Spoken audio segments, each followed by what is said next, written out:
So today, we're going to talk about a company that completely flipped the script on how we think about freelance work. And it was all built on one deceptively simple idea. This is the story of Fiverr. Let's just start with this question. What can you really get for $5 these days? You know, maybe a fancy coffee? Well, what if I told you that for that same $5, you could get a logo designed, a blog post written, or heck, even a voiceover just like this one? And that right there is the incredibly powerful, and some would say disruptive idea that launched a global platform. All right, so let's be clear on what we're talking about. At its heart, Fiverr is an online marketplace. Think of it like a massive digital town square. On one side, you've got freelancers, the sellers, and on the other, you have people and businesses who need all kinds of digital services. It connects the two. Simple as that. So where did this game-changing idea even come from? Well, to really get it, we need to rewind the clock and go right back to the beginning. Let's dig into that simple, yet pretty revolutionary $5 idea. The whole thing was started back in 2010 by two guys, Micah Kaufman and Shai Wininger. They basically saw a gap in the market. They imagined a new kind of marketplace for what they called gigs, these small, bite-sized freelance jobs that you could buy and sell super easily. And you know, right from the get-go, the variety of services was pretty amazing. We're not just talking about little tasks here. From day one, you could find pros to do your writing, graphic design, video editing, even some pretty complex programming. But here was the real kicker. They made the starting price for all of it just $5. And that's where the name Fiverr comes from. And that simple idea, wow, it didn't just catch on, it absolutely exploded. Which brings us to our next section, where we're going to chart Fiverr's incredible, almost unbelievable journey from a scrappy little startup to a powerhouse on the stock market. You know, this timeline really tells the whole story. After launching in 2010, they moved fast. By 2014, they had apps for both iPhone and Android, making them fully mobile. Just a year later, they'd pulled in over $100 million in funding, which is a massive vote of confidence from investors. But the real headline here? In just 9 years, they went from a $5 idea to being listed on the New York Stock Exchange. I mean, talk about a meteoric rise. And once they went public, the growth was just staggering. Seriously, look at this jump. In 2019, they're pulling in about $107 million in revenue. Okay, impressive. But 1 year later, that number shoots up to almost $190 million. That is a 77% increase in a single year. Now, a lot of that was definitely supercharged by the pandemic, when suddenly everyone was working remotely and needed freelance help. And that momentum just kept going. By 2021, they were knocking on the door of $300 million in revenue. It was crystal clear at this point, this wasn't just a platform for small gigs anymore. Fiverr had become a true financial powerhouse. But how do you keep that kind of insane growth going? Well, for Fiverr, the answer was pretty straightforward. You start buying other companies.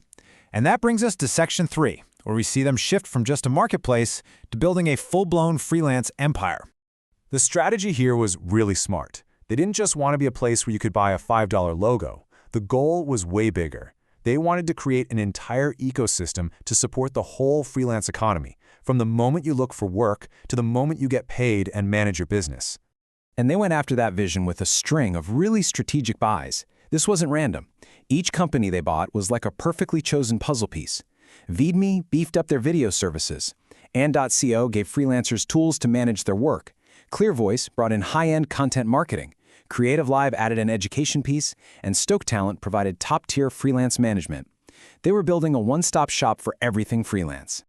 But they weren't just buying up other companies. They were building their own stuff too. They launched Fiverr Business to go after bigger corporate clients, and they also developed an AI-powered logo maker, which was a huge sign of where things were headed. It showed they were all in on using new tech to expand what their platform could do. Of course, you don't get that big, that fast, and disrupt an entire industry without ruffling a few feathers. And that takes us right into Section 4, the controversies. So one of the first really big problems popped up in 2015. Amazon, that Amazon, sued over 1,000 Fiverr sellers. The charge? That these sellers were using the platform to sell fake product reviews. And that's a huge deal, right? It goes right to the heart of the platform's integrity and trust. Then, a couple of years later, in 2017, Fiverr got into some serious hot water for an ad campaign. The backlash was intense. Critics basically said the company was glorifying burnout and this unhealthy hustle-at-all-costs culture. The ads were called out for making it seem like overworking yourself and never sleeping was something to aspire to. And all of this really feeds into the much bigger debate about the gig economy. It's like two sides of the same coin. On one hand, you have people who say Fiverr is amazing. It opens up a world of opportunity, giving freelancers a global audience. But on the other hand, critics argue that the constant focus on low prices creates a race to the bottom, devaluing creative work and forcing freelancers to charge less and less just to compete. So, with all that in mind, what's next? Where does a company like Fiverr go from here? In our last section, we're going to look at the future of gig work and how Fiverr is trying to position itself for whatever comes next. Well, they're definitely not sitting still. They're constantly looking for new markets to tap into. A great example is their nonprofit hub, which they launched in 2024. It connects nonprofits with freelancers who know that world, and they even offer financial credits to help them get started. It's a smart move, especially when you see that 81% of nonprofit leaders say that freelancers are key to helping them adapt and avoid burnout. And the expansion is just picking up speed, moving into totally new areas. In 2024, they bought AutoDS, a dropshipping company, which is a huge signal they're jumping into the massive world of e-commerce. Then, with the launch of new AI-powered tools in 2025, Fiverr is basically screaming that they plan to be right at the bleeding edge of the next tech wave, building artificial intelligence right into the core of their platform.